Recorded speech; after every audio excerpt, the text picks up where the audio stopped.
What is up, everyone? It's been a month. It's been a month since I've done an episode of the Let's Talk Wrestling podcast. And yeah, I suck. I've just been super busy with some things at work. And the other part of it is probably me just being a lazy bum. Just go ahead and tell the truth there. And yeah, I promise to get back on the horse and get things back running with this show. But we are up to episode number 81 this Saturday afternoon, this snowy and rainy Saturday afternoon, depending on what part of the East Coast you are on. And today I'll be talking NXT TakeOver Vengeance Day, AEW, and they're continuing to kill it with some amazing shows. And also looking at some things going on with WWE. Probably talk a little bit about Elimination Chamber as well. So thank you for taking the time to listen to the show, for joining us. We've had a lot of growth. We've started off the year the same way we ended 2020 with a lot of growth, and I want to appreciate everyone for that. As always, you can find our content across multiple channels, whether it be Anchor, Breaker, Google Podcasts, Apple Podcasts, Overcast, or Spotify. You can check us out on our YouTube channel at MMA Ratings, and you can hit us on Instagram and Twitter in both spaces at MMA Ratings Net. Me, myself, you can catch me at rgarcia_sports, where I'm normally talking all types of foolishness when it comes to professional wrestling, combat sports, social justice, Black Lives Matter, and everything in between. So let's go ahead and dive into today's show because we've got quite a bit to talk about. So yeah, let's start with NXT TakeOver Vengeance Day, which is tomorrow on Valentine's Day. So I think it counts as a Valentine's Day date if you and your girlfriend sit down and watch some pro wrestling. Hopefully you cook for her first, at least buy her some flowers, do something. Don't mess this up. But you have the opportunity to watch what should be some good wrestling. Now, the the takeover dynamic has really changed. It's not quite as must see television as it once was. And part of that is due to some of the luster that the NXT brand has lost. But I am still excited for this show. I'm still anticipating tomorrow's network special. And if you've been watching wrestling on Wednesdays as of late, Wednesdays blow any other day out of the water. Exceptional wrestling on both channels. AEW Dynamite's killing it. We're going to talk about that and that whole promotion in a moment. But NXT has been good too. Anybody who tells you NXT has not been good, they're lying. They're fucking lying to themselves. And the reason why I get it, people want to be so polarizing with their AEW or NXT takes, and I get it. The storytelling from an NXT standpoint is shoddy. It always feels rushed, and that's the WWE's biggest failure. They consistently rush stuff because they almost seem not to care as much about the storytelling, and that has been plaguing NXT in some ways. But the action in the ring, the bell to bell work that they've been doing has been fantastic. The men and women in the Dusty Rhodes Classic over the last 3 or 4 weeks, must see matches. I even watched 205 Live the first week of the Dusty Classic when they announced that Tommaso Ciampa and Timothy Thatcher would be having a match on that show. I made it a point to watch after SmackDown. My first time watching 205 Live since probably right after the CWC, which was back in what, 2017, I think, 2018 maybe. I haven't watched Cruiserweight Wrestling in the WWE since, but I watched that night because of the Dusty Classic. Both of those are coming to a conclusion on Vengeance Day, and I'm going to talk about the men's first because we have MSK, which is Nash Carter and Wes Lee, against the Grizzled Young Veterans James Drake and Zach Gibson. I think this match is going to be a sleeper match of the year candidate when we're all done with this, when we're done with 2021. The reason being is because if both of these teams have been killing it in this tournament. MSK, I did not know them very well as the Rascals before they made the jump. Trey Miguel stayed over in Impact, but yo, I am all aboard the MSK train. I may not like their mic work. It's a little just like to me maybe I'm getting into that grumpy old man phase of my life, but what they do in the ring when the bell starts, sign me up for all of that. They look fantastic, and they've been booked very well in the beginning of this run. I don't see them winning it though, because this is Grizzled Young Veteran's second time being in the finals, and I find it hard to believe that they're going to have them lose again. The issue is though, Oney Lorcan and Danny Burch are the tag team champions, and now in their heels. WWE doesn't do the heel versus heel thing too often, so maybe that means MSK wins it and they get a shot at the tag team titles. Maybe that's the way that we're going. But don't sleep on Grizzly Young Veterans. They've looked exceptionally well too. The last match they had against Tommaso Ciampa and Timothy Thatcher, chef's kiss. Chef's kiss. It was fantastic from start to finish, and I love the way that they hinted at multiple finishes before giving us what they thought. I wanted to see more of Ciampa and Thatcher. If you've been following any of my work lately, I wrote about them since back in like November or December when I thought that they were going to end up being a tag team. That's exactly what happened. But I'm okay with GYV being in the finals.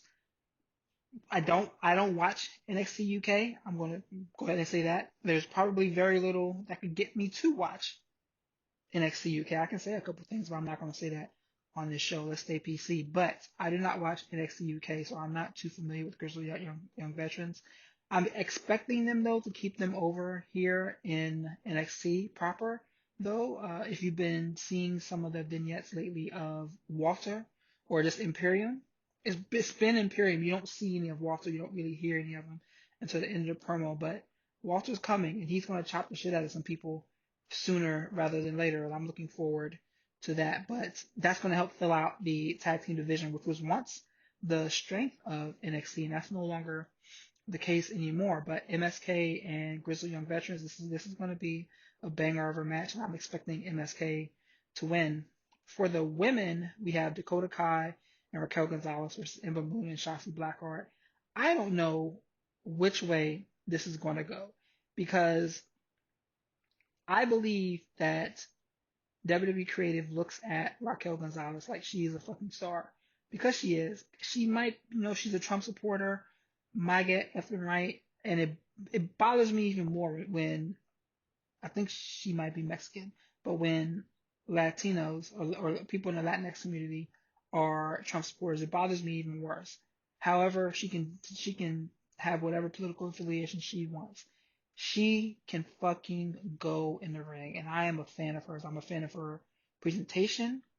I'm a fan of her look. I'm a fan of her moveset. I like everything about Raquel Gonzalez. I actually wrote about this too, maybe before the end of 2020. She could be an NXT champion. If you think about it, she's bigger than Adam Cole. She's bigger than Johnny Gargano. She's bigger than Tommaso Ciampa. She's bigger than Finn Balor. Imagine the situation where she finds herself standing face to face with Finn and punts him in the chest with one of her big boots because she's bigger than the man. It would be believable. But we know that WWE's not going that route at any point in time.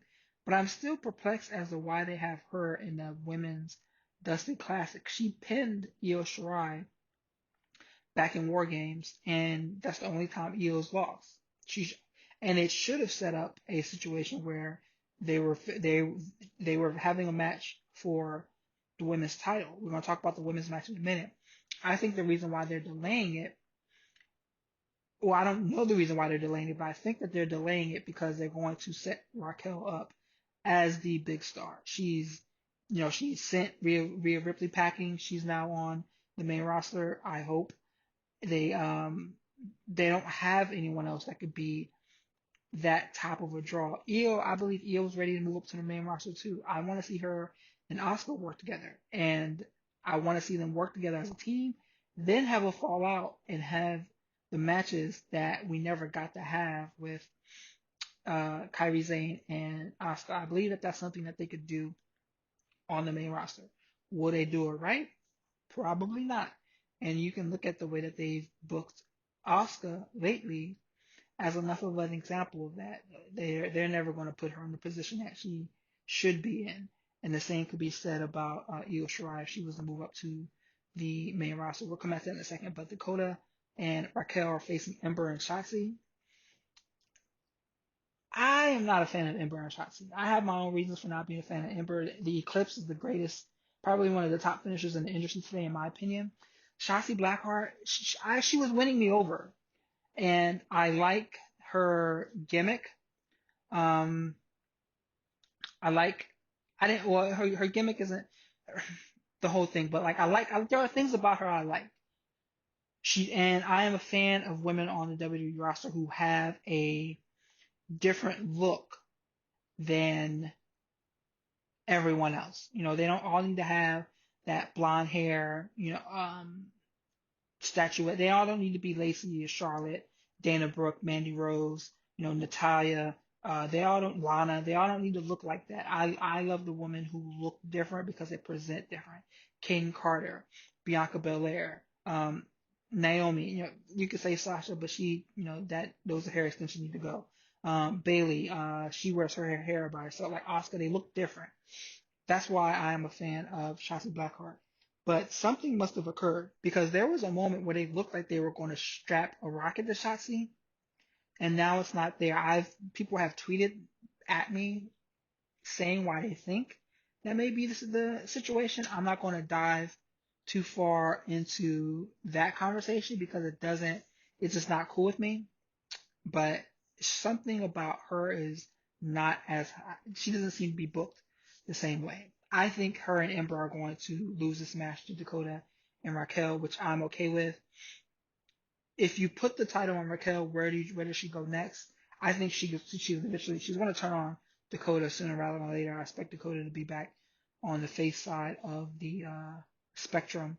They could have gone with Candice LeRae, but they turned her as well too. So I'm not sure where they go with Raquel, but she's a star, and I think that they have to win this match here. I hope that they win this match and they take the women's tag team titles from whoever the hell has them right now. Is Shayna and Nia, I think. So let's keep going. Johnny Gargano and Kushida are fighting for the NXT North American title, and I'm worried about this match, man. I'm worried about it because Kushida's been beating the hell out of Gargano for the last few weeks. He's pinned him multiple times in 2 tag team matches, and he's being booked as if he is, if he's the dude, which he should be, because it's fucking Kushida. However, you know how WWE does things, and I could see them having Kushida lose to Gargano because of some shit with Austin Theory and The Way and Indy Hartwell and Kenneth. I just see something happening. And this storyline has too much Dexter Lumis, for my opinion, because that makes me think that they're going to make the change from not Kushida winning the title to Dexter Lumis beating Gargano and winning the title. And there's something about that that just doesn't. It's just one of those situations where you just throw your hands up in the air like that's WWE booking. Kushida is probably one of the best wrestlers in the world. Full stop. And the fact that for the longest time they could not figure out how to use him or how to get him on television, that was one thing. And now they finally got him on television in a way that people are enjoying. People are excited to see every single week.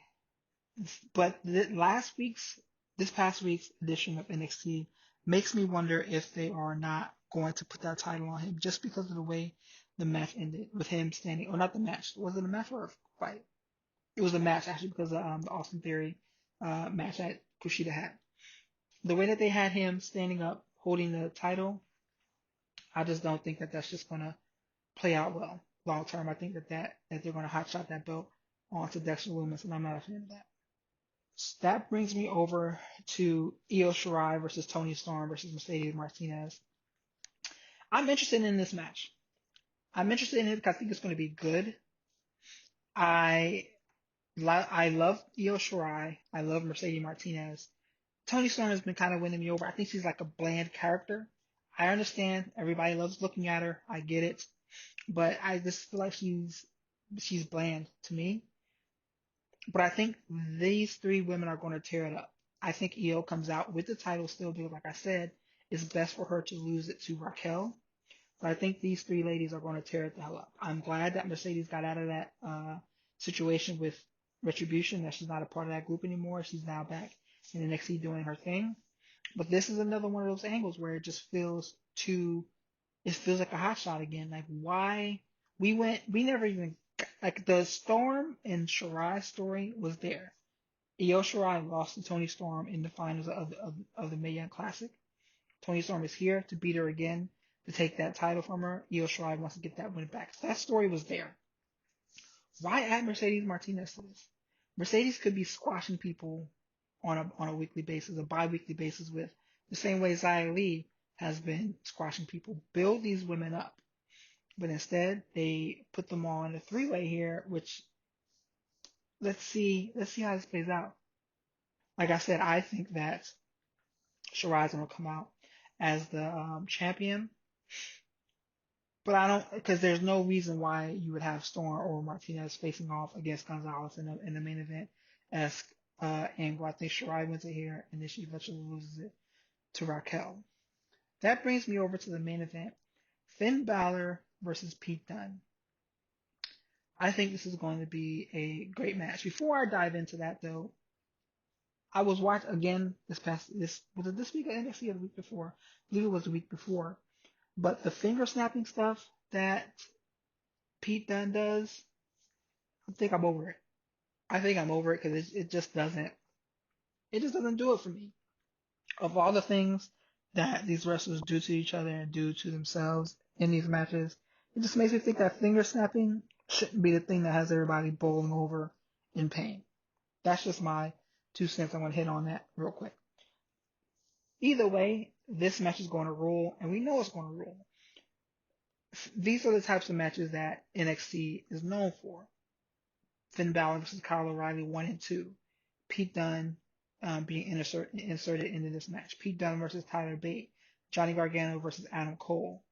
Johnny Gargano, Tommaso Ciampa. All those style of matches fall into a category of what has made NXT so special over the years. This one is going to be one that fits in that space for me. Again, like the women's title match, I think this one is pretty easy to see, pretty easy to read, and I think that Finn Balor is going to come out the victor here. Why? He's going to be the individual to drop that title to Karrion Kross when it's ready.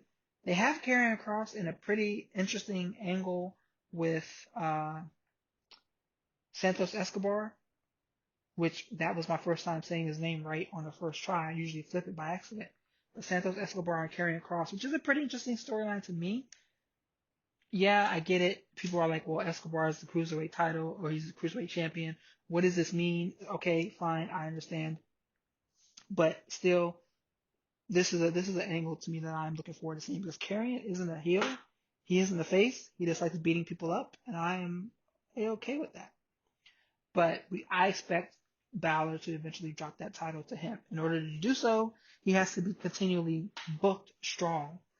And I think that this is the space for him to win another match, because he hasn't had that many matches as champion. He won the title, then he defended against Kyle, got hurt in that match, defended against Kyle again, and now he has this match here. I think it's going to be great. They're going to tear it up when they do get in the ring together, but I just think that Balor is going to pick up the win and keep that belt. I'm expecting some type of end of show angle as well, so I'm not quite sure what it will be, but I'm expecting some type of end of show angle. I'm going to go on the record and say that MSK versus Grizzled Young Veterans will be the match of the night. So let's move on. Let's talk about WWE. And the only thing I really want to talk about is the Elimination Chamber coming up. That's a couple weeks out. But some of these they are purposely trying to make me not want to watch WWE content. So this past week on Raw, we have the announcement of the Elimination Chamber match. We're getting Drew McIntyre defending his title against AJ Styles, Jeff Hardy, Randy Orton, Sheamus, and The Miz. Help me understand how they looked at that and was like, you know what? These are the 6 people everyone wants to see. Everyone in this match except for Drew McIntyre, is 40 years old. Everyone. They have names on the roster like Ricochet, Keith Lee. They have Andrade, Aleister Black. They have so many different men on the roster who could have been featured in this match in that Kofi Mania slot. And they're just like, you know what? No, we're okay with that. Bobby Lashley's in a three-way with Keith Lee and Matt Riddle in the Elimination Chamber. Lashley should be in the main event picture. I've written about it. I've said it plenty of times. The way he's being booked is fantastic. The way he's destroying people. But nope, they slotted him right back into the United States title picture. Bobby Lashley got one shot at the belt compared to everyone else, and they slotted him right back in the U.S. title, right back into the mid card. But that Raw Elimination Chamber match is going to fucking suck, and I'm saying that because on principle alone, they could have done so much better than this, but there's no qualifying matches on Raw. Let's put these 6 people in the chamber and let's make this a match. Like it's almost as if they don't care about the booking, and that has been an overarching issue with WWE. I'm not going to do a full preview of the other card, but I just wanted to talk about that because it segues into other stuff you see throughout their 3 shows. And there are moments where WWE content is great. The not Bobby Lashley, the Big E and Apollo Crews interaction from Friday, loved it. Again, it's fantastic. Apollo Crews lost, so hopefully they build him up by picking up some wins before he becomes the Intercontinental Champion again. But their interactions, I'm here for that. I enjoyed what they had to say to each other. But if like this Lacey Evans, Charlotte Flair, Ric Flair storyline, yeah, miss me with all that. Miss me with it. She called Asuka a feral animal on Raw this past week, and it's like, who wrote this? Who wrote this? Because this is not good, and no one enjoys Lacey Evans. No, like her gimmick aside, she just is not good, and it shows every time she's in the ring. It really shows. I was conversing with a friend of mine yesterday, and she was asking, why is why is wrestling good on some nights and so bad on others? And I wish I had the answer to that because I wonder who books. I don't know personally, but whoever is booking SmackDown is doing a much better job than individual booking Raw because Raw is not good. It's just not. And it's unfortunate that that's the case, but it's just not good. And it seems like there's no care in changing that. And I'm not going to sit here and kind of dive into that, but it seems like there's no care in changing that, and it's just a continued narrative that show isn't any good. Wednesday Night Wrestling is fantastic, and I want to continue to say that, and I want to die on that cross. But Monday and Friday, you can miss a show here and there and not be too mad at yourself. What you cannot miss is what's going on over in AEW, and we're going to segue over to that next and talk about that and also the Women's World Championship Eliminator. I think whatever that long ass name is, we're going to talk about that too in a second. So AEW continues to bring the world of wrestling closer and closer together. This is something I wrote about over on Daily DDT, and their work with Impact had caught fire. What's his name? Kenny Omega was on Hard to Kill. He had a lot of people interested, and he had a lot of people watching Impact. And now we have Kenta from New Japan over on AEW Dynamite the last 2 weeks. This is big for so many different reasons. And what's also interesting, what's worth pointing out is when Kenta was on the show, and he was on the show this past week in a tag match, and he was also on the show last week in an angle. AEW had wrestlers from, I think people are saying 6 different promotions. I know they had wrestlers obviously from AEW. They had wrestlers from Impact, wrestlers from New Japan, some multiple Joshi professional, multiple Joshi wrestling promotions and ROH, all on the same show. And as they continue to bring the world of wrestling closer together, people are being people are excited about that. Unfortunately, right now we're going through a time in the country where we are watching Donald Trump get impeached, which is drawing away from the television ratings this week. But they still both had strong shows, nothing to balk at. The angle with Kenta last week, coming into this week, man, everybody I know that watches wrestling lost their shit, as they rightfully should, because it's Kenta coming over to fuck up John Moxley.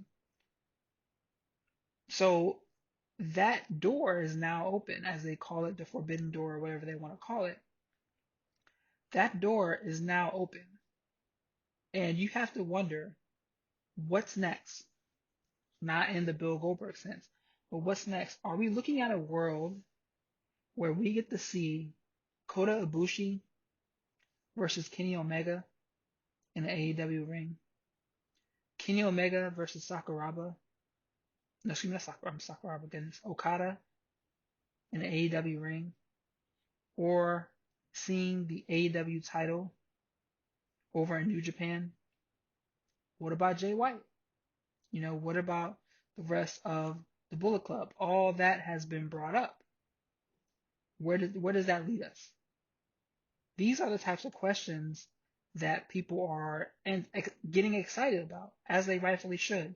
People are getting excited about these types of questions because it makes you wonder what is next for this organization, what is next for the industry, because that is some game-changing stuff, and that is what has everyone excited, because it's that synergy in professional wrestling. We haven't seen it before. I remember watching the Monday Night Wars and getting excited when the first WCW guys made the jump, whether it be when WWF purchased WCW with guys like Booker T and Buff Bagwell for that one day he was there.